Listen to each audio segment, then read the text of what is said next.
സഹോദരങ്ങളെ, ഈ മൂന്ന് കാര്യം ഒരാൾക്ക് കിട്ടിയാൽ അനുഗ്രഹം അവന് പൂർത്തിയായി കിട്ടിയെന്ന് അല്ലാഹു തആല പഠിപ്പിക്കുന്നു.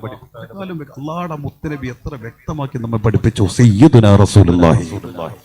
ഞാൻ ഓതി വെച്ച ഹദീസ് പ്രിയപ്പെട്ടവർ, മൂന്ന് കാര്യങ്ങൾ വളരെ ചുരുങ്ങിയ വാക്കിൽ അല്ലാഹുവിന്റെ മുത്തനബി, അധികവും മുത്തനബിയുടെ വാക്കുകൾ ഇങ്ങനെ, ഇതുപോലെ ഒരാൾക്ക് പറയാൻ കഴിയില്ല. ആ വാക്കുകളെ കടമെടുത്തിട്ടും ആ വാക്കുകളെ വിശദീകരിച്ചിട്ടും നമുക്ക് പറയാനേ പറ്റും. അല്ലാഹുവിന്റെ മുത്തനബിയുടെ വാക്കുകളൊക്കെ ചെറിയ വാക്കുകൾ, ആ ചെറിയ വാക്കിലൂടെ വലിയ ആശയം അല്ലെ. ജവാമിഉൽ കലിം നൽകപ്പെട്ട പ്രവാചകൻ തവാഫ് ചെയ്യുമ്പോൾ ദുആ ചെയ്യാൻ പഠിപ്പിച്ചു. ഏത് ദുആ അല്ലാഹുവിന്റെ മുത്തനബി പഠിപ്പിച്ചത്? ഹജറുൽ അസ്വദിന്റെ ഓരത്തൂടെ പോകുമ്പോൾ ചെയ്യാൻ പഠിപ്പിച്ച ദുആ, റബ്ബനാ ആതിനാ ഫിദ്ദുനിയാ ഹസന വഫിൽ ആഖിറതി ഹസനതൻ വഖിനാ അദാബന്നാർ. ഇതെന്നിങ്ങനെ ആവർത്തിച്ച് പോകാൻ അല്ലാഹുവിന്റെ മുത്തനബി പഠിപ്പിച്ചു. കാരണം ആ ഒരൊറ്റ ആയത്തിലൂടെ എല്ലാം അതിനകത്ത്, ദുനിയാവിലും ഹസനത്ത്, ആഖിറത്തിലും ഹസനത്ത്. ഇനി പ്രത്യേകിച്ച് ഒന്നും പറയാനില്ല, എല്ലാത്തിലും ആ ഒരൊറ്റ പ്രാർത്ഥന വന്നുവെങ്കിൽ അതേപോലെ പഠിപ്പിച്ച അല്ലാഹുവിന്റെ മുത്തനബി പറയേ, ദുനിയാവ് മുഴുവനും കിട്ടണമെങ്കിൽ ഒരു മൂന്ന് കാര്യം കിട്ടിയാൽ മതി. മൂന്ന് കാര്യം ഒരാൾക്ക് കിട്ടിയാ അവനെല്ലാം കിട്ടും. അല്ല, പണം ഉണ്ടായതുകൊണ്ട് ദുനിയാവായി എന്ന് പറയാൻ പറ്റില്ല. അധികാരം ഉള്ളത് കൊണ്ട് പിന്നെ ദുനിയാവ് മുഴുവനും കിട്ടിയെന്ന് പറയാൻ പറ്റൂല. ഒന്നും അങ്ങനെ പറ്റൂല. പക്ഷെ ഇത് കിട്ടിയവന് ദുനിയാവ്, ഈ മൂന്ന് കാര്യങ്ങൾ കിട്ടിയവന് ദുനിയാവ്. അള്ളാഹു അത് മൂന്നും നമുക്ക് നൽകുമാറാകട്ടെ.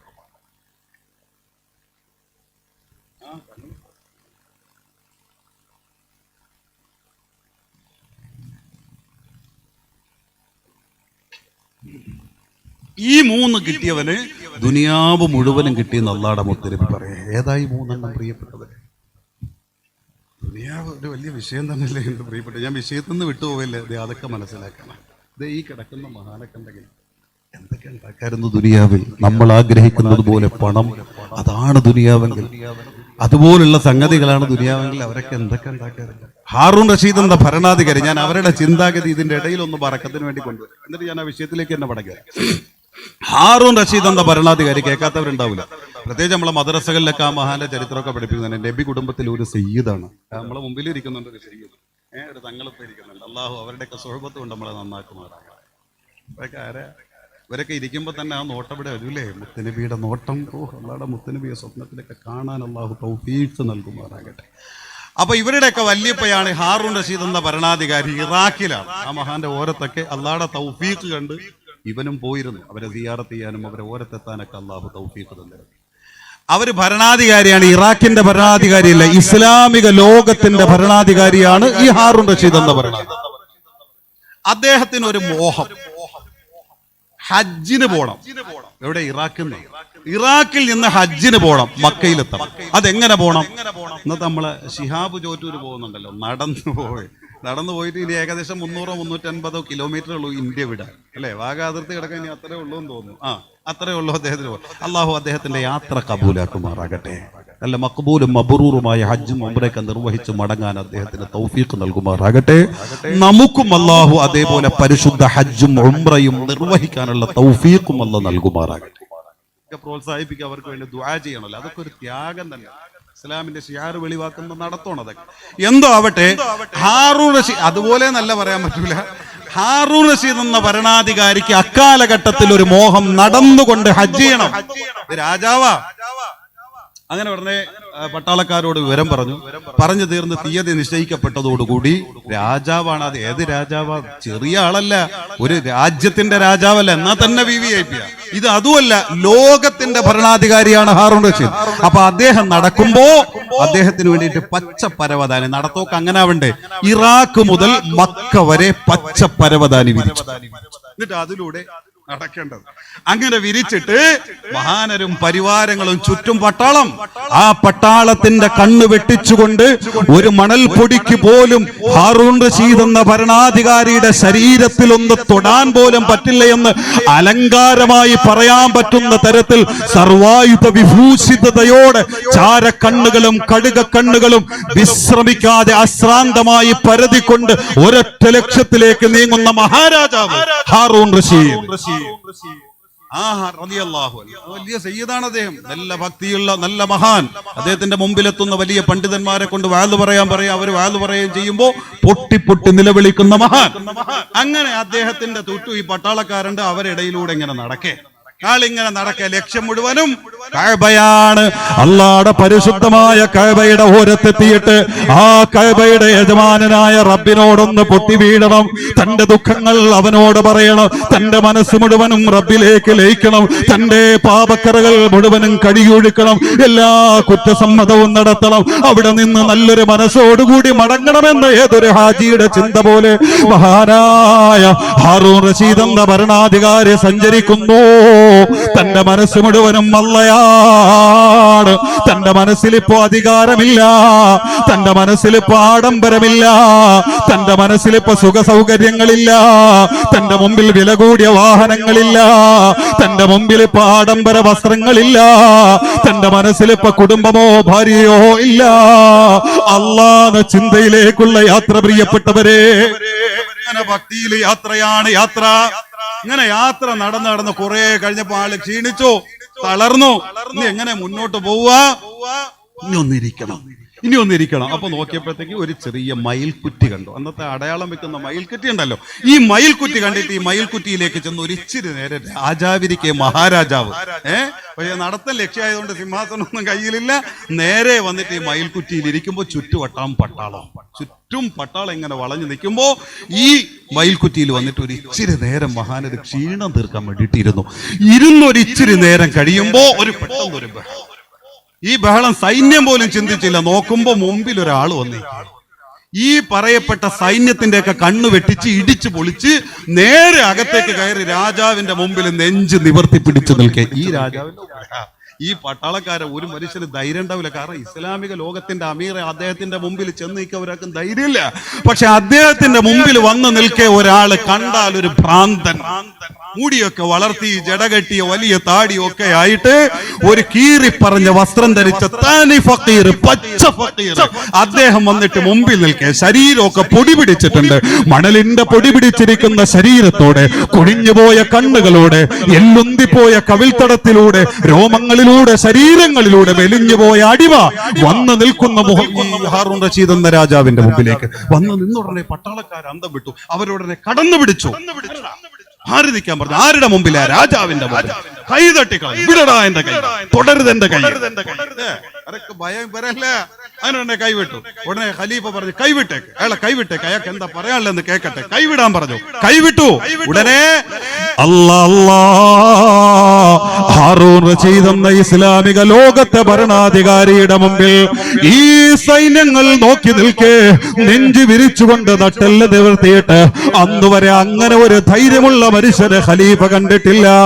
നേരെ ആ രാജാവിന്റെ മുഖത്ത് നോക്കിയിട്ട് വിളിച്ചു പറഞ്ഞതാ, ഹബിദ്ദുനിയാ തുവാതീക അലൈസൽ മൗതു യക്ഫീക യതീക ഫമാ തസ്നഉ ബിദ്ദുനിയാ വലിൽ മീലി യക്ഫീക അലാ യാ താലിബദ്ദുനിയാ ദഇദ്ദുനിയാ ലിസാനിക കമാ അൽഹാക കദ്ദഹറു കദാക കദ്ദഹറു യുബ്കിക. ഇത് പറഞ്ഞു തീർന്ന ഉടനെ ഖലീഫയുടെ കണ്ണ് നിറയുന്നു, തന്റെ ചുണ്ടുകൾ വിതുമ്പുന്നു, തന്റെ തേങ്ങലുകൾ അനിയന്ത്രിതമാകുന്നു. ഒരു വലിയ ശബ്ദത്തോടുകൂടി ബോധമറ്റ് വീഴുന്നു. ഏകദേശം ഒരു പകല് തീരുന്ന ദൈർഘ്യം വരെ അതേ നിശ്ചലം കിടന്നുപോയ സഹോദരാ, കിടന്നുപോയേ ഉമ്മ. എന്തേ ഈ വാക്ക് പ്രിയപ്പെട്ടവരെ? ഹബിദ്ദുനിയാ തുവാതീക. രാജാവേ, ഈ ദുനിയാവ് മുഴുവനും നിങ്ങളെ കയ്യിലാണെന്ന് നിങ്ങൾ വിചാരിക്കുന്നുവോ? ഈ ദുനിയാവ് മുഴുവനും നിങ്ങളെ കയ്യിൽ അല്ലാഹു ഏൽപ്പിച്ചു തന്നിരിക്കുന്നു സ്ഥിരമായിട്ടെന്ന് എന്ന് നിങ്ങൾ കരുതുന്നോ? രാജാവേ, അലൈസൽ മൗതു യതീക നിങ്ങളെ മുമ്പിൽ ഒരു മരണം വരുമെന്ന നിശ്ചയം നിങ്ങൾക്കില്ലേ? മരിക്കുമെന്ന ഉറപ്പ് നിങ്ങൾക്കില്ലേ? ഒരു മരണത്തിന്റെ പിടികളിൽ നിന്റെ കൊരവള്ളികൾ അവസാനിച്ചു പോകുമെന്ന്, നിങ്ങളെ നെഞ്ചിന്റെ പിടച്ചിൽ അവസാനിച്ചു പോകുമെന്ന ഒരു ബോധം രാജാവേ നിങ്ങളെ ഇതുവരെ തൊട്ടിട്ടില്ലേ? ഈ മരണം വന്ന് പിടിച്ച് നിങ്ങൾ മരിച്ചുപോയാൽ പിന്നെ ഈ കിട്ടിയ അധികാരം കൊണ്ട് നിങ്ങൾ എന്ത് ചെയ്യാനാ? പിന്നെ ഈ പണം കൊണ്ട് നിങ്ങൾ എന്ത് ചെയ്യാനാ? പിന്നെ ഈ ദുനിയാവ് കൊണ്ട് നിങ്ങൾ എന്ത് ചെയ്യാനാ? ആരോഗ്യത്തോടെ ആഡംബരത്തിന്റെ പറുദീസയിൽ ജീവിച്ച രാജാവേ, ഈ വിശാലമായ ദുനിയാവുണ്ടായിട്ട് പോലും നിങ്ങളെ ശരീരത്തിന്റെ ക്ഷീണം തീർക്കാ നിങ്ങൾക്കാകെ വേണ്ടി വന്നത് ഈ ദുനിയാവിന്റെ വിശാലാംശങ്ങളിൽ നിന്ന് ഈ ഒരു മയിൽക്കുറ്റിയുടെ കണ്ടം മാത്രമല്ലേ? ഈ ഒരു പാറയുടെ കണ്ടം മാത്രമല്ലേ? ഈ കല്ലിന്റെ കണ്ടം മാത്രമല്ലേ? ഈ കണ്ടം തന്നെയാണ് ഈ പാവപ്പെട്ട ഫക്കീറും വിശ്രമത്തിന് വേണ്ടി ഉപയോഗിക്കുന്നത്. ഇതേപോലത്തെ മേൽക്കുറ്റി തന്നെയാണ് ഈ പാവപ്പെട്ട ഫക്കീറിന്റെ ക്ഷീണം മാറാനും ഉപയോഗിക്കുന്നത്. എന്റെ കയ്യിൽ ഒന്നുമില്ല, ഈ ലോകത്തിന്റെ അധികാരമില്ല, ഈ രാജ്യത്തിന്റെ അധികാരമില്ല, പണമില്ല, ആൾബലമില്ല, സൈന്യമില്ല, എന്നിട്ടും ഞാൻ എന്റെ ക്ഷീണം തീർക്കാൻ ഉപയോഗിക്കുന്ന മേൽക്കുറ്റി ഇത് തന്നെയാണ്. ഇത്രയേറെ അധികാരമുണ്ടായിട്ട് പോലും രാജാവേ നിങ്ങളും നിങ്ങളെ ക്ഷീണം തീർക്കാൻ ഉപയോഗിക്കുന്നതെങ്കിൽ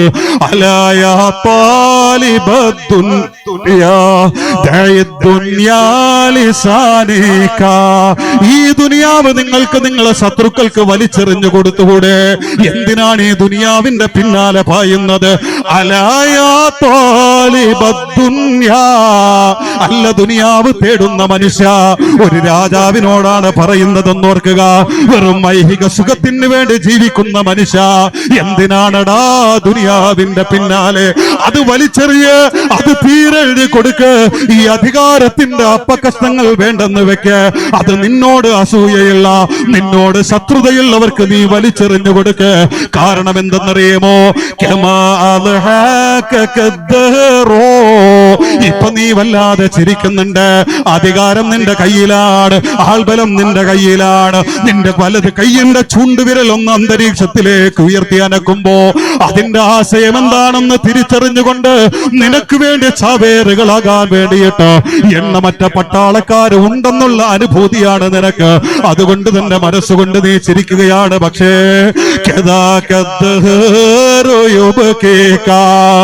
ഈ ചിരിക്കുന്ന ദുനിയാവ് നിന്നെ കരയിപ്പിക്കും തീർച്ചയാണ്. ഈ ചിരിക്ക് പകരം നീ കരയേണ്ടി വരും രാജാവേ. ഈ ചിരിക്കുന്നത് എത്രയാണോ, എത്ര സുഖമാണോ അനുഭവിക്കുന്നത്, അതിനു പകരം ദുഃഖിക്കേണ്ടി വരും രാജാവേ. ഈ ദുനിയാവ് എങ്ങനെയാണ്? ഇന്ന് ചിരിപ്പിക്കുന്നവന് നാളെ കരയിപ്പിക്കുന്നത് ദുനിയാവാ. 10 വർഷം ചിരിച്ചവന് 10 വർഷം കരയിപ്പിക്കുന്നത് ദുനിയാവാ.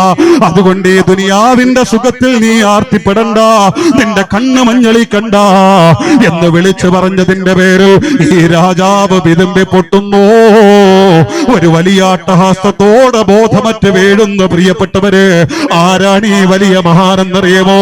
ഇതാണ് സുഅദൂറുൽ മജ്നൂൻ എന്ന ഇറാഖികളുടെ ആത്മീയ ലോകത്ത് വലിയ സൂര്യ തേജസ്സായി അറിയപ്പെടുന്ന മഹത്തുക്കളിൽ ഒരാളായ മഹാനായ സുഅദൂറുൽ മജ്നൂൻ. അതാ മജ്നൂൻ, സഅദൂറുൽ മജ്നൂൻ. അപ്പൊ ദുനിയാവ് ഇത്രയല്ലോ. നമ്മളെ വിഷയത്തിൽ നിന്ന് മാറിപ്പോണ്ട. ഞാൻ സന്ദർഭോചിതമായി ദുനിയാവൊന്നും മനസ്സിലാക്കാൻ പറഞ്ഞെന്നല്ല എന്ന് വിചാരിച്ച് കിട്ടിയതൊക്കെ വലിച്ചെറിയണമെന്നും അല്ല ഈ പറയണത്. പക്ഷെ അതൊക്കെ ആഖിറത്തിന്റെ ഉപകാരത്തിന് വേണ്ടി ഉപയോഗിക്കണം. അള്ളാഹുവിന്റെ മുത്തുനബി ഈ ദുനിയാവിനെ ഇത്തരത്തിൽ പഠിപ്പിച്ച അതേ മുത്തുനബി സല്ലല്ലാഹു അലൈഹി വസല്ലം പറഞ്ഞു, ഒരു 3 കാര്യങ്ങളെ ഒരാൾക്ക് കിട്ടിയ, നമ്മൾ അവിടെ നിന്നാ മാറിപ്പോയത് കേട്ടോ, വിഷയത്തിൽ നിന്ന് പോണ്ട. 3 കാര്യങ്ങൾ ഒരാൾക്ക് കിട്ടിയ ദുനിയാവ് മുഴുവനും അവന് കിട്ടും. ഏതാ ഈ 3 കാര്യം പ്രിയപ്പെട്ട?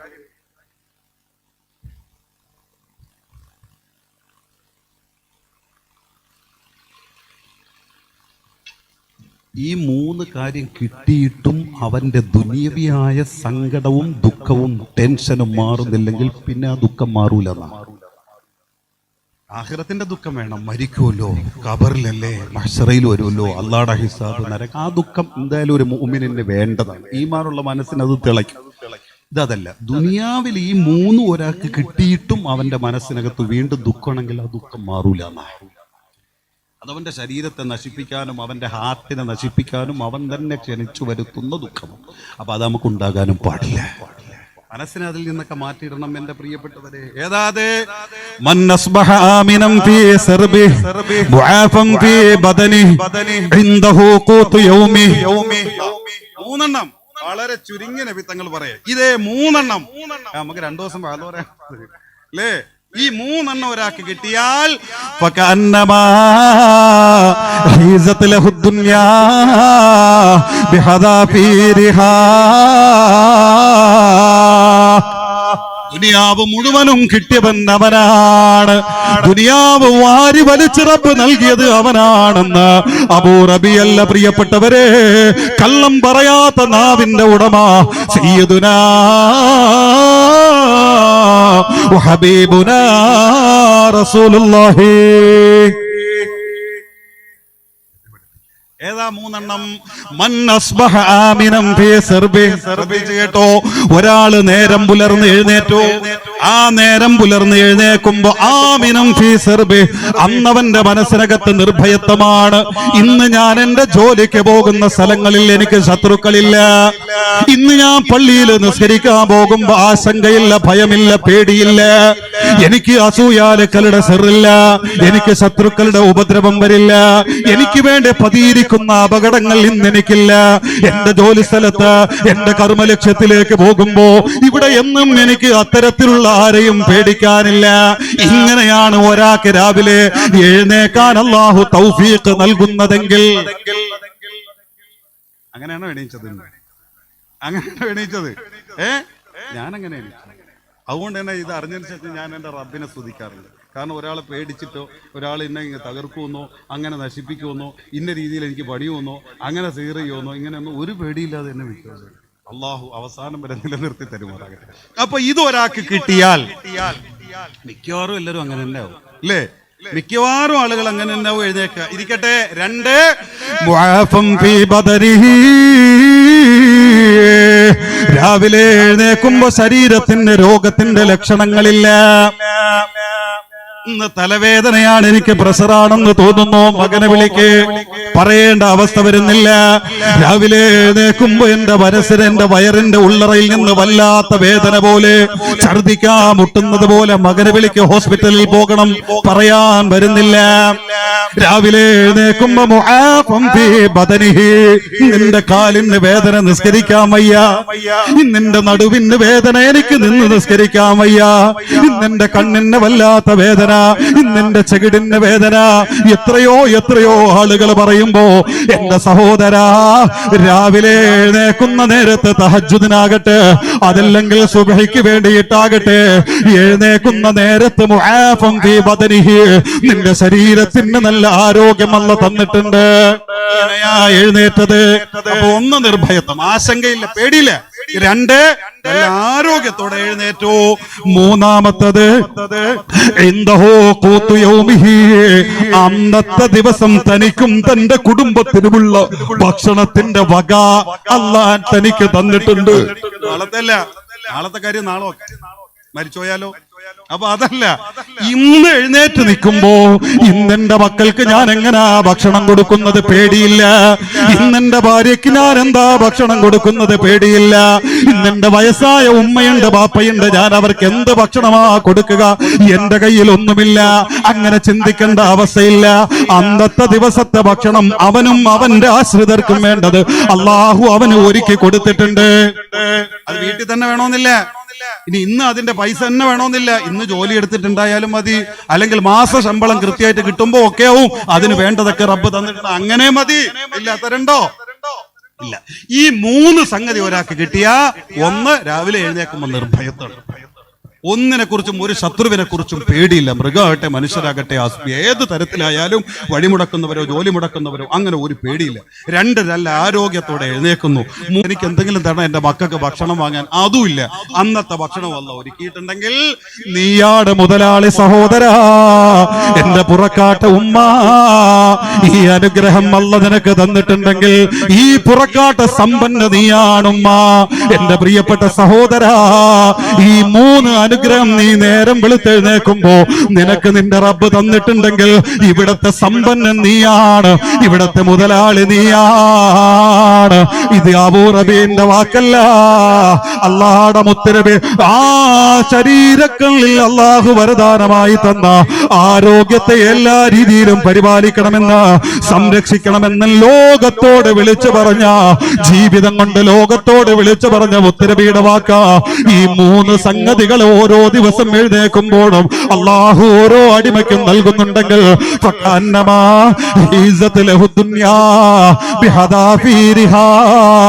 ദുനിയാവ് മുഴുവനും വലിച്ചു കൂട്ടിയവനെ പോലെയാണ് അവനെന്ന് സയ്യിദുനാ റസൂലുള്ളാഹി സല്ലല്ലാഹു അലൈഹി വസല്ലമ തങ്ങൾ പഠിപ്പിക്കുമ്പോൾ എൻ്റെ ബഹുമാന്യ സഹോദരങ്ങളെ, ആരോഗ്യം, ഇതാണ് ആരോഗ്യം. ഇത് വില കൊടുത്ത് വാങ്ങാൻ പറ്റില്ല. ഇത് അള്ള വരദാനമായി നമുക്ക് തരുമ്പോൾ ഇത് നശിപ്പിക്കും. ഇത് നശിക്കും എപ്പോഴാ? നമ്മൾ അത് താങ്ങാത്ത രീതിയിലാണ്. വൈദ്യശാസ്ത്രം പഠിപ്പിക്കുന്നില്ലേ, മിതഭോഗവും മിതഭക്ഷണവും ആരോഗ്യം നിലനിർത്താനുള്ള അവരുടെ നല്ലൊരു ആശയമാണത്. ഇതൊക്കെ ഇസ്ലാം എത്ര മുമ്പേ പഠിപ്പിച്ചു. മിതഭോഗവും മിതഭക്ഷണവും, ഇത് രണ്ടും മിതത്തോന് അപ്പുറത്തെത്തിയാൽ രോഗിയായി പോയി, ആള് വീണുപോയി. അതെന്നെ വേണ്ടല്ലോ. അവള് ജോലി എടുക്കുന്നവരൊക്കെ കൂടെ കർഷകരുടെ കാലമൊക്കെ കഴിഞ്ഞു. ഇപ്പൊ പുതിയ തലമുറ കൃഷി ചെയ്യണ തന്നെ ഒരു പ്രത്യേക രീതിയില്ല. അപ്പൊ അതിന് വിയർപ്പ് വേണ്ട, അധ്വാനം വേണ്ട, ഒന്നും വേണ്ട. ഈ അധ്വാനിക്കാത്ത നമ്മൾ ഈ മിതഭക്ഷണത്തിന് അപ്പുറം ഈ വലിച്ചു വാരി തിന്ന് അത് എവിടെ നിന്നൊക്കെയുള്ള ഏതൊക്കെ ഭക്ഷണം നമ്മൾ ആമാശയത്തിൽ ദഹിക്കൂലേ നമ്മൾ കണക്കാക്കാറുണ്ടോ? ഈ വെള്ളം പാനീയം ഈ ഇതിനോട് ചേർത്ത് കുടിക്കാൻ പറ്റും. ഇസ്ലാം അതൊക്കെ പഠിപ്പിച്ചിട്ടുണ്ട്. ഏതൊക്കെ ഭക്ഷണം എങ്ങനെയൊക്കെ കഴിക്കണം. മധുരഭക്ഷണങ്ങൾ, ഫ്രൂട്ട്സ് ആകട്ടെ, അതുപോലെ തന്നെ വെജിറ്റബിൾ ഭക്ഷണങ്ങൾ, അതുപോലെ തന്നെ ധാന്യ ഭക്ഷണങ്ങൾ, ഇതൊക്കെ ഒരുമിച്ച് വരുമ്പോൾ ഏത് കഴിക്കണം? നമുക്ക് എത്ര പേർക്കറിയാം? പറയണ എനിക്കറിയാം, കേൾക്കുന്ന നിങ്ങൾക്കറിയാം. ഇനി അറിഞ്ഞാൽ തന്നെ ഈ ഭക്ഷണമൊക്കെ ഒരു കല്യാണ ഹാളിൽ ചെന്ന് നമ്മളെ മുമ്പിലെത്തിയാൽ നമ്മൾ ആ തർത്തീപനുസരിച്ച് നിൽക്കും. കിട്ടണൊക്കെ വലിച്ചുവാരി തിന്നിട്ട് എത്ര നിരക്കാൻ പറ്റും അത്രയും നിരച്ച് വെളിയിലിറങ്ങും. അല്ലാഹുവിന്റെ മുത്തനബിയുടെ സുന്നത്ത് ജീവിതത്തിൽ എവിടെ? നിസ്കാരത്തിൽ മാത്രം മതിയോ? സുന്നത്ത് നിസ്കാരത്തിലോ? വയല് കേൾക്കാൻ വരുമ്പോഴോ? വീട്ടിലിരുന്ന് തസ്ബീഹ്മാല മറിക്കുമ്പോഴോ? ഉറങ്ങാൻ നേരത്ത് ചെല്ലുന്ന വിറുതുകളും ഉണരാൻ നേരത്ത് ചെല്ലുന്ന വിറുതുകളും മാത്രം മതിയോ? അല്ലാഹുവിന്റെ മുത്തുനബിയെ ഭക്ഷണത്തിന്റെ വിഷയത്തിലും ജീവിത ശൈലിയുടെ വിഷയത്തിലും ഭക്ഷണ ക്രമീകരണത്തിന്റെ വിഷയത്തിലും ഒരു മുസ്ലിം പിന്തുടരണ്ടേ? അവന്റെ ബാധ്യതയല്ലേ? ഇവിടെയൊക്കെ നമ്മൾ മാറി ചിന്തിച്ചപ്പോ ആരോഗ്യം നഷ്ടപ്പെട്ടു. എന്റെ പ്രിയപ്പെട്ട സഹോദരങ്ങൾ, വൈദ്യശാസ്ത്രം പഠിപ്പിക്കുന്ന മിതഭക്ഷണം, മിതഭോഗം, അല്ലാഹുവിന്റെ മുത്തുനബി ഇതൊക്കെ എന്നേ പഠിപ്പിച്ചു. ആരോഗ്യത്തെ സംബന്ധിച്ച് ഇംഗ്ലീഷ് അതുകൊണ്ടല്ല അതിനാതിനെ മെഡിസിൻ എല്ലാവരും ഇംഗ്ലീഷിന്റെ പിന്നാലെ, ഇംഗ്ലീഷ് മെഡിസിൻ അതാകുമ്പോൾ പെട്ടെന്ന് അസുഖം വന്നു. രോഗത്തിന്റെ കാരണം എന്തെന്ന് കണ്ടുപിടിക്കല്ല, വന്നിരിക്കുന്ന രോഗത്തിന്റെ ആളൽ അവസാനിപ്പിക്കലാണ് ഇംഗ്ലീഷ് മരുന്ന്. അതുകൊണ്ട് നമ്മൾ ഓടിച്ചെല്ലും, പെട്ടെന്ന് തന്നെ അതിനുള്ള മരുന്നോ ഗുളിയോ എന്താന്ന് വെച്ചാൽ കഴിക്കും. വേദന ആണെങ്കിൽ വേദന പോയി, പനിയാണെങ്കിൽ പനി പോയി. ഇനി വീണ്ടും വരേണ്ട ഡോക്ടർ പറയും 6 മണിക്കൂറോ 8 മണിക്കൂറോ കഴിഞ്ഞിട്ട് വീണ്ടും ഒരു ഗുളിയോ. അപ്പൊ വീണ്ടും കഴിച്ചു 3 ദിവസം കഴിക്കുമ്പോൾ ശരാശരി ഇപ്പോഴത്തെ ഈ വൈറൽ പനി നമുക്ക് മാറാറുണ്ട്. അപ്പൊ നമ്മൾ അതിന്റെ പിന്നാലെ പോകും. അവരും പഠിപ്പിക്കുന്ന ആരോഗ്യത്തെ സംബന്ധിച്ചുള്ള നല്ലൊരു കൺസെപ്റ്റ്, നല്ലൊരു ആശയം ഒക്കെ ഇസ്ലാം ഇതൊക്കെ നേരത്തെ പഠിപ്പിച്ചത് അല്ലേ? ശാരീരികമായി, മാനസികമായി, സാമൂഹികമായി സുഖമുള്ള ഒരവസ്ഥ. ഞാനിതൊരു ഡോക്ടറോട് തന്നെ ചോദിച്ചു, എന്താണ് ഡോക്ടറെ, എന്താണ്? കടുവയിൽ വരും ജുമാ നമസ്കരിക്കാൻ വേണ്ടിയിട്ട് പലരും ഡോക്ടർമാർ വരേണ്ട. അതിലൊരു ഡോക്ടർ എപ്പോഴും വന്ന് കണ്ട് സംസാരിക്കാറുണ്ട്. അള്ളാഹു അദ്ദേഹത്തിന് മാഫിയത്ത് നൽകുമാറാകട്ടെ. അദ്ദേഹത്തോട് തന്നെ ചോദിച്ചു, എന്താണ് ഇംഗ്ലീഷ് മെഡിസിനിൽ ഈ ആരോഗ്യത്തെ? അദ്ദേഹനോട് പറഞ്ഞത്, ഉസ്താദെ, ഇംഗ്ലീഷ് മെഡിസിനിലെ ആരോഗ്യം എന്ന് പറഞ്ഞാൽ സാമൂഹികമായി, ശാരീരികമായി, മാനസികമായി സുഖമുള്ള ഒരവസ്ഥ. ഈ സുഖം എവിടെ നഷ്ടപ്പെടുമോ അവിടെ രോഗമുണ്ട്. ശരിയെന്നല്ലേ?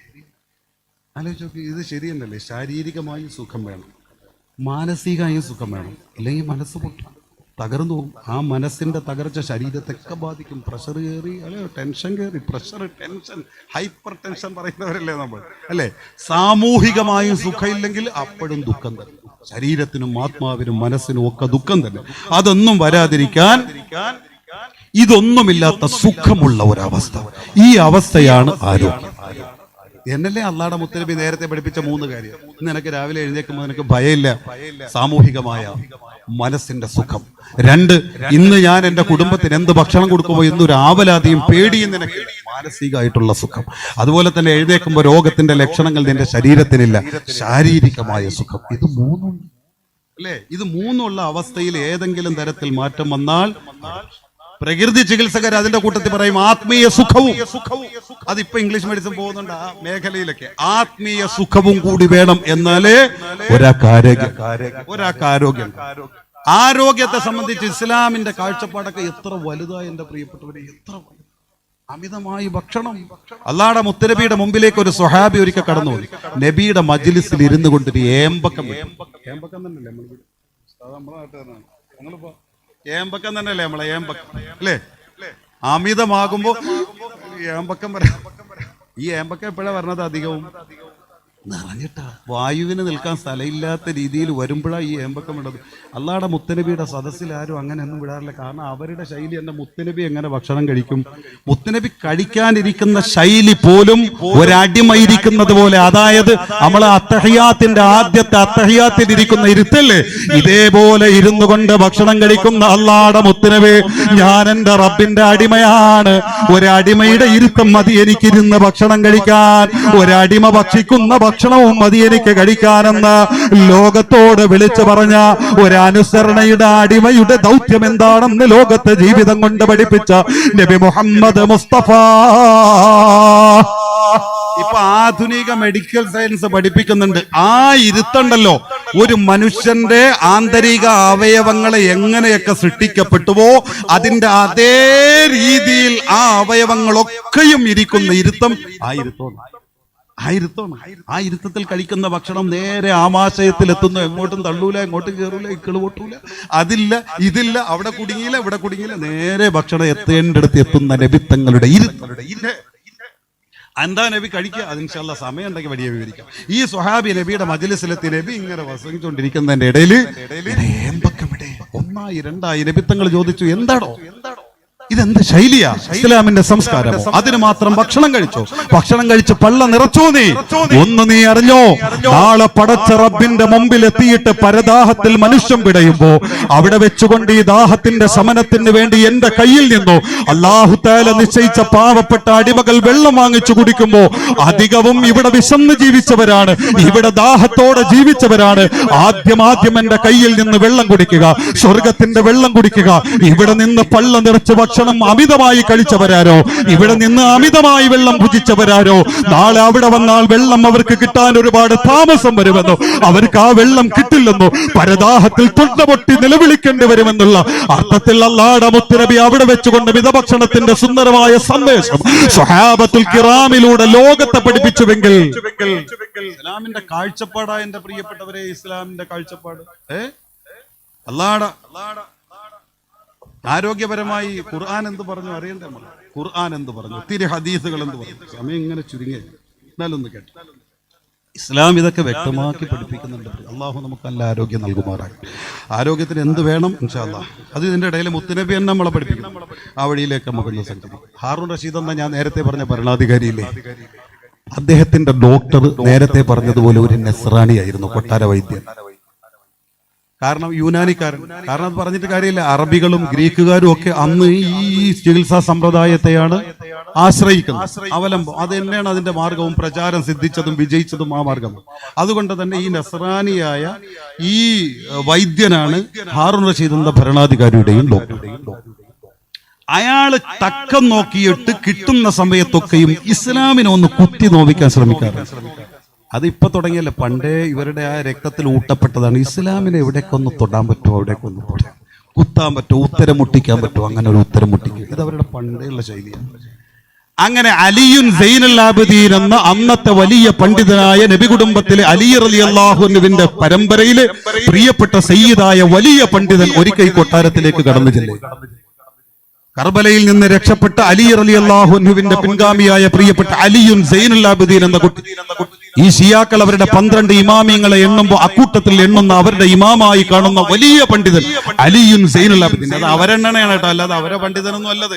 വലിയ മഹാപണ്ഡിതൻ അലിയുൻ സൈനുൽ ആബിദീൻ എന്ന വലിയ അദ്ദേഹം കൊട്ടാരത്തിലേക്ക് കടന്നു ചെല്ലുമ്പോ ഈ അറബി പഠിച്ച ഭാഷ പരിജ്ഞാനല്ല, ഖുർആൻ തന്നെ പഠിച്ച ഈ നസ്രാനിയായ ഡോക്ടർ ഒരു കുത്തി ഇസ്ലാമിനെ ഒന്ന് കുത്താൻ വേണ്ടിയിട്ട് ഒരു ശ്രമം നടത്തിയിട്ട് പറഞ്ഞു, അല്ല ഉസ്താദ്, നിങ്ങൾ വലിയ പണ്ഡിതനല്ലേ, ഞാനൊരു സംശയം ചോദിക്കട്ടെ. ലൈസ ഫീ കിതാബികും മിൻ ഇൽമി തിബ്ബി ശൈഉൻ. നിങ്ങളെ പരിശുദ്ധ ഖുർആൻ ഉണ്ടല്ലോ, നിങ്ങൾ വാതോരാതെ വിപ്ലവമാക്കി പറയുന്ന ഖുർആൻ, ഈ ഖുർആനിൽ വൈദ്യശാസ്ത്രപരമായി ഒന്നും കാണുന്നില്ലല്ലോ. നിങ്ങളെ ഖുർആൻ പരിധി നോക്കിയിട്ട് വൈദ്യശാസ്ത്രപരമായി ഒന്നും നിങ്ങളെ ഖുർആനിലില്ല. വൽ ഇൽമു ഇൽമാനി, അറിവ് രണ്ടു തരല്ലേ, ഇൽമുൽ അബ്ദാൻ വ ഇൽമുൽ അദിയാൻ. ഒന്ന് ആത്മാവിന്റെ അറിവുകൾ, ചികിത്സകൾ, അത് നിങ്ങളെ ഖുർആനിൽ എമ്പാടുണ്ട്. ആത്മീയതയാണ് നിങ്ങളെ ഖുർആൻ നിറച്ചും. അതൊക്കെ നിങ്ങളെ ആത്മാവിന്റെ ആരോഗ്യത്തിനാണ്. വ ഇൽമുൽ അബ്ദാൻ, ശരീരത്തിന്റെ ആരോഗ്യ സംബന്ധമായിട്ട് നിങ്ങളെ ഖുർആനിൽ ഒന്നും കാണുന്നില്ലല്ലോ. അപ്പൊ നിങ്ങളെ ഖുർആൻ സാർവത്രികവും സാർവലൗകികവും സാർവജനീനമാണെന്ന് പറയുന്നത് അത്ര ശരിയല്ല എന്ന് തോന്നുന്നു. ഒരൊറ്റ ചോദ്യം ചോദിച്ചോക്കെ.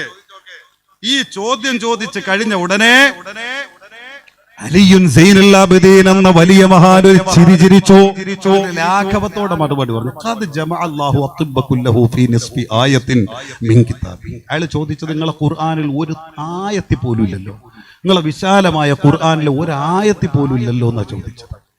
അപ്പൊ അദ്ദേഹം പറഞ്ഞു, ഞങ്ങളെ വിശുദ്ധ ഖുർആനിനെ കുറിച്ച് ഡോക്ടർ നിങ്ങൾ എന്താ വിചാരിച്ചു വെച്ചിരിക്കുന്നത്? ഞങ്ങളെ ഖുർആനിൽ ഒരായത്തൊന്നും വേണ്ട. ആരായത്ത്? ഫീ നിസ്ഫി ആയത്തിൻ മിൻ കിതാബിഹി.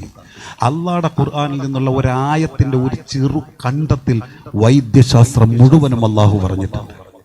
ആരോഗ്യ ചികിത്സാ സമ്പ്രദായം മുഴുവനും അല്ലാഹു ഉൾപ്പെടുത്തിയിട്ടുണ്ട്. ആണോ? അതെ. മായ ഏതാണ് ആയത്ത്?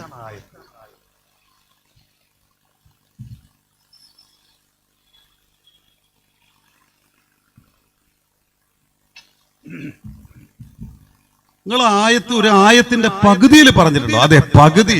ഒരായത്തൊന്നും വേണ്ട ഡോക്ടറെ, ഞങ്ങളെ ഖുർആന്റെ പകുതി മതി, അതിൽ അല്ലാഹു അതെല്ലാം ഉൾപ്പെടുത്തിയിട്ടുണ്ട്. എന്നാ ഏതാ അതൊന്ന് പറയേ. അതാണ് ഞാൻ ആദ്യം ഓതി വെച്ച പ്രിയപ്പെട്ടവരെ, വകുലൂ വസ്റബൂ വലാ തുസ്രിഫൂ ഇന്നഹു ലാ യുഹിബ്ബുൽ മുസ്രിഫീൻ.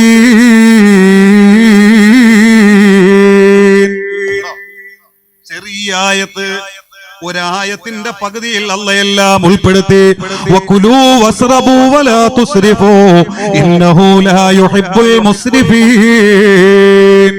വകുലൂ, നിങ്ങൾ തിന്നോളി, വസ്റബൂ, നിങ്ങൾ കുടിച്ചോളി, പക്ഷേ വലാ തുസ്രിഫൂ, നിങ്ങൾ അമിതം പ്രവർത്തിക്കല്ല. നിങ്ങൾ ആമാശയത്തിന് താങ്ങാത്തത് നിങ്ങൾ തിന്നല്ല, നിങ്ങൾ ആമാശയത്തിന് താങ്ങാത്തത് നിങ്ങൾ കുടിക്കല്ല. ഇത് ഭക്ഷണത്തിൽ മാത്രമല്ല, എല്ലാത്തിലും അമിതമാക്കരുത്. ഇന്നഹു ലാ യുഹിബ്ബുൽ മുസ്രിഫീൻ. അമിതമാക്കുന്നവരോട് അല്ലാഹുക്ക് ഇഷ്ടമില്ല, അമിതം പ്രവർത്തിക്കുന്നവരോട് അല്ലാഹുക്ക് വെറുപ്പാണ്. അത് ഏത് കാര്യത്തിലാണെങ്കിലും അമിതം ഭക്ഷിക്കുന്നവരെ, അമിതമായി ഭക്ഷിക്കുന്നവരെ അല്ലാഹുക്ക് നിങ്ങളെ ഇഷ്ടമല്ല. അമിതമായി വെള്ളം കുടിക്കുന്ന യുവാവേ, അമിതമാണെങ്കിൽ അല്ലാഹുക്ക് ഇഷ്ടമല്ല. അമിതമായി ഉറങ്ങുന്ന പെങ്ങളെ, അല്ലാഹുക്ക് നിന്നെ ഇഷ്ടമല്ല. അമിതമായി സംസാരിക്കുന്ന സഹോദരാ, അല്ലാഹുക്ക് നിന്നെ ഇഷ്ടമല്ല. അമിതമായി മറ്റേതെങ്കിലും തരത്തിൽ വിശ്രമിക്കുന്നവരെ, അല്ലാഹു തആല തന്ന ആരോഗ്യവും അല്ല തന്ന ഇൽമോ അല്ല തന്ന ബുദ്ധിയും എല്ലാം വെച്ചിട്ട് അല്ലാഹുക്ക് ഇബാദത്ത് എടുക്കാതെ അമിതമാക്കുന്നവരെ, വിശ്രമമാണെങ്കിലും മറ്റെന്താണെങ്കിലും ശരി അമിതമായി ആവശ്യമില്ലാതെ ഉറക്കമൊഴിക്കുന്നവരെ അല്ലാഹുക്ക് നിങ്ങളെ ഇഷ്ടമല്ല. ഇന്നഹു ലാ യുഹിബ്ബുൽ മുസ്രിഫീൻ. അള്ളയും അല്ലാഹുവിന്റെ മുത്തുനബിയും ഏതിൽ എങ്ങനെയൊക്കെ പഠിപ്പിച്ചോ, ഉറങ്ങേണ്ട രീതി പഠിപ്പിച്ചിട്ടുണ്ട്, ഭക്ഷണത്തിന്റെ അളവ് പഠിപ്പിച്ചിട്ടുണ്ട്, വിശ്രമത്തിന്റെ അളവ് പഠിപ്പിച്ചിട്ടുണ്ട്, അധ്വാനത്തിന്റെ അളവ് പഠിപ്പിച്ചിട്ടുണ്ട്, സംസാരത്തിന്റെ അളവ് പഠിപ്പിച്ചിട്ടുണ്ട്, ചിന്തിക്കേണ്ട അളവ് പഠിപ്പിച്ചിട്ടുണ്ട്, നടക്കേണ്ട അളവ് പഠിപ്പിച്ചിട്ടുണ്ട്, പിടിക്കേണ്ട അളവ് പഠിപ്പിച്ചിട്ടുണ്ട്. അതിൽ നിന്ന് അമിതം ആര് പ്രവർത്തിക്കുന്നുവോ അവരെ അല്ലാഹുക്ക് ഇഷ്ടമില്ല, അല്ലാഹുവിന്റെ മുത്തുനബിക്ക് ഇഷ്ടമില്ല എന്ന് വരുന്ന ഒരായത്തിന്റെ കണ്ടം പ്രിയപ്പെട്ടവരെ. പക്ഷെ ഇതിനകത്തെല്ലാം ഡോക്ടർ അദ്ദേഹം വിധി എഴുതട്ടെ, ഇൻഷാ അല്ലാഹ് ഇതിന്റെ വിശദീകരണം പറയുമ്പോൾ മനസ്സിലാവും. കുലു വസ്റബു വലാ തുസ്രിഫു ഇന്നഹു ലാ യുഹിബ്ബുൽ മുസ്രിഫീൻ. ഇത് പുള്ളിങ്ങനല്ല, ഇത് പുള്ളിങ്ങനെ യാ ബനീ ആദമ ഖുദൂ സീനതകും ഇൻദ കുല്ലി മസ്ജിദ് വകുലൂ വസ്റബൂ വലാ തുസ്രിഫു ഇന്നഹു ലാ യുഹിബ്ബുൽ മുസ്രിഫീൻ. ഈ ആയത്ത് ഇറങ്ങാൻ കാരണം സബബുൻ നുസൂലുണ്ട്, ഒരു അവതരണ പശ്ചാത്തലം. അങ്ങനെ ഒരു അവതരണ പശ്ചാത്തലം ആയത്തുകൾക്ക് അല്ലാഹു ഒരുക്കിയില്ലായിരുന്നുവെങ്കിൽ ഈ ഖുർആൻ ബുദ്ധിയുള്ളവരുടെ ഹൃദയങ്ങളിൽ ഇത്രയേറെ ആഴത്തിൽ കൊത്തി കയറുമായിരുന്നില്ല. ഓരോ സന്ദർഭം വെച്ചിട്ട് അല്ലാഹു ആയത്ത് ഈ ആയത്ത് യാ ബനി ആദമ ഖുദൂ സീനതകും ഇൻദ കുല്ലി മസ്ജിദ് വകുലൂ വശ്റബൂ വലാ തുസ്രിഫു ഇന്നഹു ലാ യുഹിബ്ബുൽ മുസ്രിഫീൻ. ഈ ആയത്ത് ഇറങ്ങിയത് ഒരു പെണ്ണിന്റെ പാട്ടാ. അത് ഒരു പെണ്ണിന്റെ പാട്ട്. അത് എപ്പോഴാ? കഅബയുടെ ഓരത്ത് വന്നിട്ട് ഒരു പാട്ട് പാടി. ഈ പാട്ടിനെ അല്ലാഹു തആല ഈ ആയത്ത് ഇറക്കി. അപ്പൊ പെണ്ണിനെ കരയിക്കുന്നവരും പെണ്ണിനെ വേദനിപ്പിക്കുന്നവരൊക്കെ ചിന്തിക്കാൻ ഒരു പാഠം അതിനകത്തുണ്ട്. അല്ലാഹ് അപ്പ കേൾക്കും, ഉത്തരം അപ്പ ഉണ്ടാവും. അതുകൊണ്ട് അവരെ കരയിപ്പിക്കാൻ നമ്മൾ നിൽക്കണം. ഒരു പെണ്ണ് പാടിയ പാട്ടിനെ അല്ലാഹു തആല, പെണ്ണെന്നൊക്കെ ഞാൻ ആ വർഗത്തെ പറയാം, ഒരു മഹതി, ഒരു നല്ല സ്ത്രീ, അവര് പാടിയ അള്ളാഹിനോട് സ്നേഹമുള്ള ഒരു സ്ത്രീ പാടിയ പാടി. ഇസ്ലാമിന്റെ ആദ്യകാലത്തിൽ മക്കയിലെത്തി കഅബ തവാഫ് ചെയ്യാൻ ഒരു കൊതി, ആഗ്രഹം. കഅബയിലെത്തിയിട്ട് തവാഫ് ചെയ്യാൻ കൊതിയില്ലാത്ത ശിഹാബ് ഇവിടെ നടന്നു പോയിരിക്കെ കഅബ ലക്ഷ്യം ഒന്നേ ഉള്ളൂ. അതിന്റെ ഇടയിൽ ഒരു സഹോദരന്റെ ഒരു പിന്നെ വീഡിയോ ഇങ്ങനെ കണ്ടു. എനിക്ക് എന്ത് വന്നാലും വേണ്ടില്ല, മരിച്ചു പോയാലും വേണ്ടില്ല, എനിക്ക് നടന്ന് അള്ളാടെ വീട്ടിലെത്തണമെന്ന് പറഞ്ഞു. ഞാൻ ഇപ്പൊ 2 ദിവസം മുമ്പേ കണ്ടോളൂ. കരഞ്ഞുകൊണ്ട് അദ്ദേഹം അപ്പൊ കഅബയിൽ എത്താൻ തന്നെ ഇത്ര കൊതിയ. അപ്പൊ കഅബയിൽ എത്തിക്കഴിഞ്ഞാൽ ഒരാൾക്ക് തവാഫ് ചെയ്യാതെ വരാൻ പറ്റും. അങ്ങനെ ഈ പെണ്ണ് മക്കയിൽ എത്തിയപ്പോൾ ഒരു ആഗ്രഹം, എനിക്കും തവാഫ് ചെയ്യണം. ഇസ്ലാമിന്റെ ആദ്യകാലത്ത്. അപ്പൊ അന്ന് ഇസ്ലാമിന് കഅബയുടെയും മക്കയുടെയും അധികാരമൊന്നും കിട്ടിയിട്ടില്ല. നബി തങ്ങൾ മദീനയിലേക്ക് ഹിജ്റ പോകുന്നതിനൊക്കെ മുമ്പ്. അപ്പൊ അന്ന് ഖുറൈശികളാണ് ഇതിനെ അടക്കി ഭരിക്കുന്നത്. അന്ന് അവരൊക്കെ പിന്നെ അടിസ്ഥാനരഹിതമായ വിശ്വാസത്തിലായിരുന്ന കാലം. അന്ന് അവർക്ക് നിർബന്ധ ബുദ്ധി ഉണ്ടായിരുന്നു. ഈ മക്കയിൽ തവാഫ് ചെയ്യാൻ വരുന്നവരൊക്കെ ഞങ്ങളുടെ ഭക്ഷണം മാത്രമേ കഴിക്കൂ, അവരിൽ നിന്ന് ഭക്ഷണം കൊണ്ടുവന്ന് ഇവിടെ കഴിക്കാൻ പാടില്ല. അതോടൊപ്പം തന്നെ തവാഫ് ചെയ്യാൻ ഞങ്ങളെ വസ്ത്രമേ ഉപയോഗിക്കാൻ പാടുള്ളൂ, അവർക്ക് സ്വന്തമായ വസ്ത്രങ്ങളിലൂടെ തവാഫ് ചെയ്യാൻ പാടില്ല. ഇനി അഥവാ അവരുടെ വസ്ത്രം ധരിച്ച് അവർ തവാഫ് ചെയ്ത ആ വസ്ത്രം ഇവിടെ ഊരിയിട്ട് പോകണം. പിന്നെ അവരത് ധരിക്കാൻ പാടില്ല, ഊരിയിട്ട് പോകണം. അതിനുള്ള വസ്ത്രം കരുതി വരണം.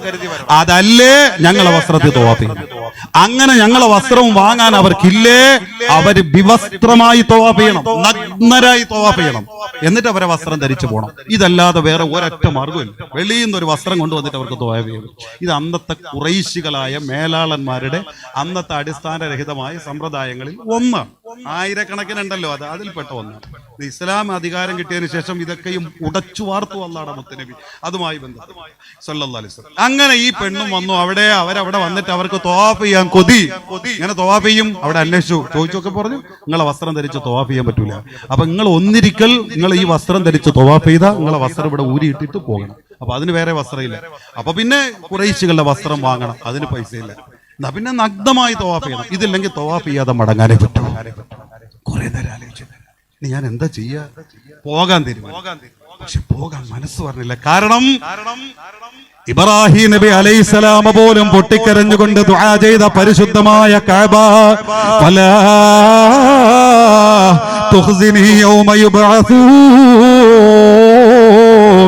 യൗമ ലാ യൻഫഉ മാലും വലാ ബനൂൻ ഇല്ലാ മൻ അത്തല്ലാഹ ബിഖൽബിൻ സലീം.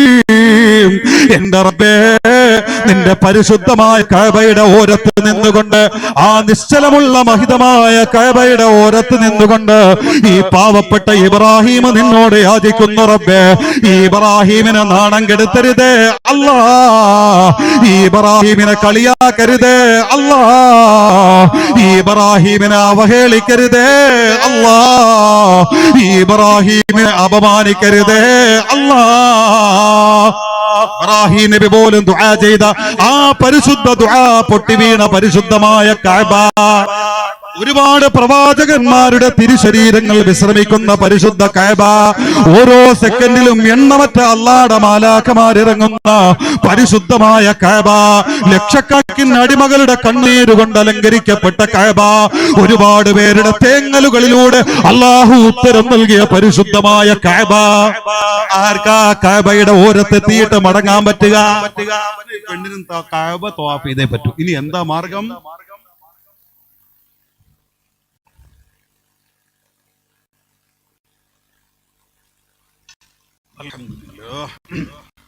തവാഫ് ചെയ്യാൻ തീരുമാനിച്ചു. അവിടെ ഒരുമിച്ച് കൂടി ജനങ്ങളോട് ചോദിച്ചു, മക്കയല്ലേ കഅബയല്ലേ? അവിടെ നിന്ന് ജനങ്ങളോട് ചോദിച്ചു, മയ്യുഈറുനീ ആരാണ് എനിക്ക് തവാഫ് ചെയ്യാൻ ഒരു വസ്ത്രം വായ്പ തരിക? ഖുറൈശികളെ, നിങ്ങൾ ആരെങ്കിലും ഒരു വസ്ത്രം എനിക്ക് വായ്പ തരുമോ? ഞാനൊന്ന് തവാഫ് ചെയ്തോട്ടെ. അതികഠിനമായ മോഹത്തിലാണ്. അല്ലാഹുവിന്റെ കഅബ കണ്ടിട്ട് തവാഫ് ചെയ്യാതെ പോകാൻ എനിക്ക് കഴിയുന്നില്ല. അതുകൊണ്ട് ഞാനൊന്ന് തവാഫ് ചെയ്യട്ടെ. നിങ്ങൾ ആരെങ്കിലും ആ വസ്ത്രം എനിക്കൊന്ന്, ഈ പറയപ്പെടുന്ന ഖുറൈശികളുടെ വസ്ത്രം എനിക്കൊന്ന് വായ്പ തരുമോ? കൊണ്ടുപോകാനല്ല, കഴിഞ്ഞിട്ട് ഞാനങ്ങ് തിരിച്ചു തരാം, വായ്പയായിട്ട് തന്നാ മതി, അതിന് വേണ്ട കൂലിയും തരാൻ ചോദിച്ചു നോക്കി. പക്ഷേ ആരും കൊടുത്തില്ല. അവസാനം തവാഫ് ചെയ്യാതെ പോകാൻ മനസ്സനുവദിക്കുന്നില്ല. അല്ലാ, അവസാനം പെണ്ണ് തന്റെ വസ്ത്രം അഴിക്കുന്നു. തന്റെ വസ്ത്രം മുഴുവനും ശരീരത്തിൽ നിന്ന് മാറ്റുന്നു. പരിശുദ്ധമായ കഅബയുടെ ഓരത്ത് വിവസ്ത്രയായി ഇറങ്ങുന്നു. തന്റെ മനം പൊട്ടിക്കൊണ്ട് തവാഫ് ചെയ്യുന്നു. തന്റെ കണ്ണ് നിറയുന്നു. തന്റെ മനമുരുകുന്നു. തേങ്ങല് ജനിക്കുന്നു. ആ തേങ്ങലോടുകൂടി പരിശുദ്ധമായ കഅബ തവാഫ് ചെയ്തുകൊണ്ടിരിക്കെ അവിടെ നിൽക്കുന്നവരോട് വിളിച്ചു പറഞ്ഞു, അല്യോമയബദോ കുല്ലുഹു ഔബാലോ വമാ ബദാ മിന്നി ഫലാ ഉഹില്ലു. അല്യോമയബദോ കുല്ലുഹു ഔബാലോ വമാ ബദാ മിന്നി ഫലാ ഉഹില്ലു. മനുഷ്യന്മാരെ, നിങ്ങളാരും ഇങ്ങോട്ട് നോക്കല്ല. എന്റെ ശരീരം മുഴുവനും വെളിവാണ്. എന്റെ ഔറത്ത് മുഴുവനും പുറത്താണ്. ആരും ഇങ്ങോട്ട് നോക്കല്ല. എനിക്ക് പൊരുത്തമില്ല, എനിക്ക് അനുവാദമില്ല, എന്റെ മനസ്സനുവദിക്കുന്നില്ല. ഒരു പുരുഷനും ഞാൻ എന്റെ ശരീരം വെളിവാക്കിയിട്ടില്ല. എന്റെ നാണം മറയ്ക്കാൻ എനിക്ക് കഴിയാതെ നിസ്സഹായായി പോയി. അല്ലാഹുവിന്റെ കഅബ തവാഫ് ചെയ്യാതെ പോകാൻ എനിക്ക് കഴിയുന്നില്ല. ഞാനൊരു വസ്ത്രം ചോദിച്ചിട്ട് തരാനാളില്ല. കൂലിക്ക് ചോദിച്ചിട്ട് പോലും തരാറില്ല. അതുകൊണ്ട് തന്നെ വിവസ്ത്രയാക്കപ്പെട്ട് ഞാൻ തവാഫ് ചെയ്യാൻ നിർബന്ധിതമായി അങ്ങനെ തവാഫ് ചെയ്യുകയാണോ? എന്റെ ഔറത്ത് പലതും വെളിവാണ്. എല്ലാവരും മുഖം തിരിച്ചേക്ക, എല്ലാവരും കണ്ണു താഴ്ത്തിയേക്ക, എല്ലാരും എന്നെ തൊട്ട് മാറി നിന്നേക്ക. എനിക്ക് പൊരുത്തമില്ല, എനിക്ക് അനുവാദമില്ല എന്ന് പറഞ്ഞുകൊണ്ട് കഅബ ശോകമൂകമാക്കി നിശബ്ദമാക്കി നോക്കി നിൽക്കെ മരം പൊട്ടിക്കരഞ്ഞുകൊണ്ട് തവാഫ് ചെയ്യുന്ന പെണ്ണിന്റെ കണ്ണുനീര് തേങ്ങലുകൾ അലയടിച്ചത് കഅബയുടെ ഓരങ്ങളിൽ താമസിക്കുന്ന മക്കയിലെ ഖുറൈശി പ്രമുഖന്മാരുടെ ഹൃദയത്തിന്റെ ഉള്ളറകളിലല്ല. പ്രിയപ്പെട്ടവര്, മക്കാ മണലാരുണ്യത്തിൽ വസ്ത്രവ്യാപാരികളുടെ നെഞ്ചത്തടങ്ങളിലല്ല. പ്രിയപ്പെട്ടവരെ, കഅബയിലേക്ക് ദൈനംദിനം ഇറങ്ങിക്കൊണ്ടിരിക്കുന്ന അനുസ്യൂതം നിർഗളം അവതരിച്ചു കൊണ്ടിരിക്കുന്ന അല്ലാഹുവിന്റെ മാലാഖമാരുടെ ശ്രവണപുടങ്ങളിലല്ല. പ്രിയപ്പെട്ടവരെ, ആകാശങ്ങൾക്കപ്പ ജഗന്നിയന്തവായ പടച്ചറബിന്റെ ദർബാറിലേക്ക് അർശിലേക്ക് വന്ന് അലയടിക്കുന്നു. ഒരു പെണ്ണിന്റെ തേങ്ങൽ അല്ലാഹുവിന്റെ മുമ്പിലെത്തുന്നു. അല്ലാ,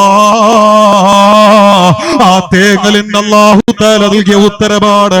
അല്ലാഹുവിന്റെ മുത്തനബിയുടെ മുമ്പിലേക്ക് മഹാനായ ജിബ്രീൽ അലൈഹിസ്സലാം വന്നുകൊണ്ട് നബി കോൽ കൊടുത്തത്, യാ ബനീ ആദം, യാ ബനീ ആദം ഖുദൂ സീനതകും ഇൻദ കുല്ലി മസ്ജിദ് വകുലൂ വസ്റബൂ വലാ തുസ്രിഫൂ ഇന്നഹു ലാ യുഹിബ്ബുൽ മുസ്രിഫീൻ. ഇസ്ലാം ഇതൊക്കെ നടപ്പാക്കി. പ്രിയപ്പെട്ടവര്, അവിടെ സ്വാതന്ത്ര്യത്തോടെ തവാഫ് ചെയ്യാനുള്ള അധികാരം ആണ് പെണ്ണ് വ്യത്യാസമില്ലാതെ ഇസ്ലാം അനുവദിച്ചു നൽകൂ. അള്ളാഹുവിന്റെ ശക്തമായ താക്കീതിന്റെ സ്വരം വരികയാണ്, യാ ബനീ ആദമാ. അവിടെ മുസ്ലിമീങ്ങളെ എന്നല്ല അല്ലാഹു വിളിച്ചത്. കാരണം അന്ന് ഇസ്ലാമിന് മക്കയുടെ അധികാരം കിട്ടിയിട്ടില്ല. അല്ലാഹുവിന്റെ മുത്തുനബി ഹിജ്റ പോയിട്ടില്ല, മദീനത്തെത്തിയിട്ടില്ല. ഇസ്ലാമിന്റെ തുടക്കകാലമാണ്. അതുകൊണ്ട് തന്നെ മനുഷ്യരെ എന്ന് വിളിച്ചുകൊണ്ട് റബ്ബ് പറയേ ഖുദൂ സീനതകും ഇൻദ കുല്ലി മസ്ജിദ്. ഖുറൈശികളെ, മനുഷ്യ പരിശുദ്ധമായ മസ്ജിദുൽ ഹറാം എന്ന മക്കത്തെ പള്ളി ഇത് അള്ളാഹുവിന്റെ പള്ളിയാണെന്ന് നിങ്ങൾ സമ്മതിക്കുന്നില്ലേ? ആ പള്ളിയുടെ അലങ്കാരമാണ് അവിടെ മനുഷ്യന്മാരെ ഔറത്ത് മറച്ചുകൊണ്ട് തവാഫ് ചെയ്യുക എന്നുള്ളത്. എന്തേ നിങ്ങളത് അനുവദിക്കുന്നില്ല? അള്ളാഹുവിന്റെ പരിശുദ്ധ പള്ളിയല്ലേ, അവിടെ അലങ്കാരങ്ങളെ കൊണ്ടു നടക്കണ്ടേ? ബാക്കിയുള്ളിടത്ത് വേണ്ടെന്നല്ല പ്രിയപ്പെട്ടവരെ. ആ സന്ദർഭത്തിനോട് യോജിച്ചുകൊണ്ടുള്ള ഇസ്ലാമിന്റെ സുന്ദരമായ ഖുർആനിക സന്ദേശമാണ് പ്രിയപ്പെട്ടവര്. അതുകൊണ്ട് എല്ലാ പള്ളിക്കുമുള്ള അലങ്കാരം അവിടെ വരുന്നത് ഔറത്ത് മറച്ചുകൊണ്ടായിരിക്കണമെന്നാണ്. അതുകൊണ്ടൊരു പെണ്ണിന്റെ ഔറത്ത് തൊടല, ഒരാണിന്റെ ഔറത്ത് തൊടല്ല. അവർക്ക് അതിനുള്ള സ്വാതന്ത്ര്യം നൽകണമെന്ന് അള്ളാഹുവിന്റെ കൽപ്പനയാണെന്നുള്ള തീരുമാനം അള്ളാഹുടെ മുത്തുനബിയിലൂടെ റബ്ബാക്കി കൊടുക്കുകയാണ്. അതേ ആയത്തിന്റെ രണ്ടാമത്തെ ഖണ്ഡമാണ് വകുലൂ വസ്റബൂ വലാ തുസ്രിഫൂ ഇന്നഹു ലാ യുഹിബ്ബുൽ മുസ്രിഫീൻ. അപ്പൊ തിന്നോളിയും കുടിച്ചോളെ, വിഷയത്തിലേക്ക് തിരിച്ചു തിന്നോളിയും കുടിച്ചോളെ, അമിതാക്കരുത്, ഒന്നിലും അമിതാക്കരുത്. അമിതം പ്രവർത്തിച്ച പോയി പ്രിയപ്പെട്ടവരെ, അള്ളാഹ്. എത്ര അമിതം ഇൻഷാ അല്ലാഹ് ഞാൻ വഴിയെ പറയാം. അപ്പൊ അത് മുമ്പ് ഇതൊന്ന് പറഞ്ഞിരട്ടെ. നമ്മള് ഡോക്ടറെ ചോദ്യം തീർന്നില്ല. ഡോക്ടറെ ചോദിച്ച ഒന്നാമത്തെ ചോദ്യം എന്താണ് നിങ്ങളെ ഖുർആനിലുള്ളത്? അപ്പൊ ഖുർആന്റെ തെളിവ് പറഞ്ഞു. പിന്നെ അതിൽ സംശയമൊന്നുമില്ല, കാരണം അയാൾക്കറിയാം ഖുർആൻ ഈ വാക്കിന്റെ പൊരുൾ എത്ര വലുതാണെന്ന് അയാൾക്കറിയാം. അതുകൊണ്ട് ചോദ്യമില്ല. രണ്ടാമത്തെ ചോദ്യം വലാ യുസ്റു അൻ റസൂലിക്കും ശൈഉൻ മിനത് തുബ്ബി. അപ്പൊ അടുത്ത വഴി നിങ്ങളെ മുഹമ്മദ് നബിയുടെ വാക്കുകളിലൊന്നും ഇല്ലല്ലോ. നിങ്ങളെ മുത്തുനബി മരണവും ഖബർ മഹ്ശറയും ആത്മീയമായി മനസ്സിന്റെ ശുദ്ധിയൊക്കെ പറയും. നിങ്ങളെ പ്രവാചകന്റെ വ്യക്തിശുദ്ധിയും വ്യക്തി ശുദ്ധതയും ഒക്കെ പഠിക്കും. നിങ്ങളെ വിശുദ്ധ പ്രവാചകന്റെ വാക്കിലൊന്നും വൈദ്യശാസ്ത്രമില്ലല്ലോ, ചികിത്സയില്ലല്ലോ, ആരോഗ്യത്തെ സംബന്ധിച്ചൊരു വാക്കില്ലല്ലോ. അപ്പോഴും അലിയുൻ സൈനുൽ ആബിദീൻ എന്ന ഈ വലിയ മഹാൻ കൊലക്കൊമ്പൻ ഒറ്റയടിക്കും മറുപടി. അത് ഏത് കാലഘട്ടത്തിലും അള്ളാഹു ഓരോ നാട്ടിലും പരിശുദ്ധ ദീനിനെ വെല്ലുവിളിച്ചുകൊണ്ടുള്ള ഈ നിരർത്ഥകമായ വെല്ലുവിളികളുടെ കൂരമ്പുകൾ വരുമ്പോൾ അതിനെയൊക്കെ അങ്ങനെ തന്നെ മറുപടി നൽകാൻ, ഒറ്റയടിക്ക് മറുപടി നൽകാൻ പറ്റുന്ന ഓരോ പണ്ഡിതന്മാരെ അള്ളാഹു തആല ഏത് കാലത്തും പഠിച്ചിട്ടുണ്ട്. ഏത് കാലത്തും അതിൽപ്പെട്ട മഹാനായ അലിയുൻ സൈൻ. എവിടുന്നൊക്കെ ഈ മറുപടി വരണം പ്രിയപ്പെട്ടവരെ? മഹാനായ അപ്പഴും ചിരിച്ചു. പ്രവാചകന്റെ വാക്കിലുണ്ടോ എന്ന് ചോദിച്ചിരുന്നു, അപ്പോഴും ചിരിച്ചിട്ട് പറഞ്ഞു ജമഅൻ നബി സല്ലല്ലാഹു അലൈഹി വസല്ലം അത്തിബ കുല്ലഹു ഫി അൽഫാദിൻ യസീറ. നിങ്ങളെ മുത്തുനബിയുടെ വലിയ പ്രസംഗം ഒന്നും നോക്കണ്ട ഡോക്ടറെ. നബിയുടെ ചെറിയ ചെറിയ 3-4 വാക്കുകളിലൂടെ ഈ വൈദ്യശാസ്ത്രം മുഴുവനും ഞങ്ങളെ നേതാവ് പറഞ്ഞു. എന്തിനാ വലിയ വാക്ക്? ചെറിയ വാക്കിൽ തന്നെ ഞങ്ങളെ മുത്തുനബി ഇതൊക്കെ പറഞ്ഞിട്ടുണ്ട്. ആണോ? അതെ. മാഹിയ ഏതാ നബി തങ്ങൾ പറഞ്ഞ ചെറിയ വാക്ക്? ഏതാ വാക്കൊന്ന് കേക്കട്ടെ. ഒറ്റ പറച്ചില് അൽ മഅദതു ബൈത്തുൽ അദ്വാ വൽ ഹിംയതു റഅസു കുല്ലി ദവാ വഅതി കുല്ല ജസദിൻ മാ അബ്ബത്ത. ചെറിയ വാക്ക്. ഈ 3 വാക്ക് അങ്ങോട്ട് പറഞ്ഞു കഴിഞ്ഞ ഉടനെ ഡോക്ടർക്ക് മറുപടിയില്ല. ഡോക്ടർ ഉടനെ പറഞ്ഞു, ഓ ഭയങ്കര അത്ഭുതം തന്നെ, നിങ്ങളെ ഖുർആനും നിങ്ങളെ പ്രവാചകൻ. അദ്ദേഹം പറഞ്ഞ വാക്ക് ഞാൻ പറയാം. അതിനു മുമ്പ് നബിത്തങ്ങൾ പറഞ്ഞ ഈ ആശയം അൽ മഅദതു ബൈത്തുൽ അദ്വാ. ശ്രദ്ധിച്ചു നോക്കി, ഇത് തന്നെയല്ലേ നമ്മളെ ജീവിതം. ഇവിടൊക്കെ ഒന്ന് ക്ലിയർ ചെയ്താൽ ആരോഗ്യത്തോടെ ജീവിക്കാം. മിക്കവാറും നമ്മളെ പ്രശ്നങ്ങളൊക്കെ ഇതിനകത്തുണ്ട്. അല്ലാഹുവിന്റെ മുത്തുനബി പറയേ അൽ മഅദതു ബൈത്തുൽ അദ്വാ, മനുഷ്യന്റെ ആമാശയമാണ് രോഗങ്ങളുടെ കേന്ദ്രം. ചിന്തിച്ചു, നിങ്ങൾ ചിന്തിക്കും. നബി മുഹമ്മദുർ റസൂലുള്ളാഹി. അഭിമാനം തോന്നൂലേ ഇങ്ങനെ ഒരു പ്രവാചകൻ? ആർക്കാ ഇത് പറയാൻ കഴിയും? നബിക്കല്ലാതെ ചെറിയ വാക്കിലൂടെ ഒരു ലോകത്ത് ചികിത്സയുടെ ഒരു ലോകത്തെ തന്നെ ഉൾപ്പെടുത്തി നബി മുഹമ്മദുർ റസൂലുള്ളാഹി. ഒരു നേതാവുമില്ല, ഒരു പ്രവാചകനുമില്ല, ഒരു മതാചാര്യനുമില്ല, ഒരു വൈദ്യശാസ്ത്ര വിദഗ്ധനും വിശാരദനുമില്ല. ഇതുപോലെ പറയാം അൽ മഅദതു ബൈത്തുൽ അദ്വാ, എല്ലാ രോഗങ്ങളുടെയും കേന്ദ്രം ആമാശയം. ശരിയെന്നല്ലേ? ആമാശയം എന്നല്ലേ? ആമാശയത്തിൽ എത്തുന്ന ഭക്ഷണവുമായി ബന്ധപ്പെട്ടുകൊണ്ടാണ് പ്രഷർ, ഷുഗർ, കൊളസ്ട്രോൾ, പിന്നെ എന്തൊക്കെ രോഗങ്ങളുണ്ട്. എല്ലാ ആമാശയം. ഭക്ഷണം വെളിയിലിരിക്കുന്ന ഭക്ഷണം അവിടെ ഇരിക്കുമ്പോൾ നമ്മൾ ആമാശയത്തിന്റെ രോഗം ഉണ്ടാവും? ഒന്നുമില്ല. ഈ ഭക്ഷണം ശരാശരി സാധാരണ മനുഷ്യരാലോചിച്ച് നല്ല ആരോഗ്യത്തോടെ പിറന്ന കുട്ടി, ഈ കുട്ടിക്ക് എവിടെ രോഗം? അപവാദമായിട്ടുണ്ടാക്കാം. സാധാരണ വരുന്ന ഒരു രോഗി പൊതുവായി ഒരു തത്തം പിടിപ്പിക്കുക, പൊതുവായിട്ട് വരുമ്പോൾ അപവാദം ഒരു സൈഡ് ഉണ്ടാവും. ജനിച്ച ഒരു കുട്ടിക്ക് എവിടെ രോഗം ഒന്നുമില്ല, അവൻ അങ്ങനെ വളർന്നു. ഉമ്മയുടെ പിന്നെ മാർവിടത്തിൽ നിന്ന് പാല് കുടിച്ചു, അല്ലെങ്കിൽ ആ കുട്ടി പാല് കുടിച്ചു, അപ്പോഴൊക്കെ നല്ല അവസ്ഥനെ അങ്ങനെ വളർന്നു വരുന്നു. അവൻ അതിനിടയിൽ കഴിക്കുന്ന ഭക്ഷണം പല വിധത്തിലുള്ള ഭക്ഷണം, പല ക്വാളിറ്റിയുള്ള ഭക്ഷണം, ദഹിക്കുന്നതും ദഹിക്കാത്തതും, അലിയിച്ചു കളയാനുള്ള അധ്വാന ഇല്ലായ്മ, കൊഴുപ്പുള്ളതും മറ്റതും മറിച്ചതും ഒക്കെ തിന്ന് കുറെ കഴിയുമ്പോ പ്രഷറായി, ഷുഗറായി, യൂറിക് ആസിഡായി, അല്ലേ, എന്തൊക്കെ പിന്നെ അങ്ങോട്ട് കയറിപ്പോയ ക്യാൻസർ അടക്കം, അൾസർ അടക്കം എന്തൊക്കെ രോഗങ്ങൾ പ്രിയപ്പെട്ടവരെ അതുമായി ബന്ധപ്പെട്ട് പിന്നെ ഹാർട്ടിലേക്ക് വരുന്ന ഞരമ്പുകളിൽ, ബ്ലഡ് ഓടുന്ന ഞരമ്പുകളിൽ വരുന്ന കൊഴുപ്പിന്റെ സമ്മർദ്ദം മൂലം അടഞ്ഞു പോകുന്ന രക്തോട്ടത്തിന് കുറവ് വരുന്നു, സർക്കുലേഷന് കുറവ് വരുന്നു, ശരീരം ഇടിക്കുന്നു, കിതപ്പ് കൂടുന്നു, നെഞ്ചു പൊട്ടുന്നു, എന്തൊക്കെ രോഗം. എവിടെന്നാ ഇതൊക്കെ?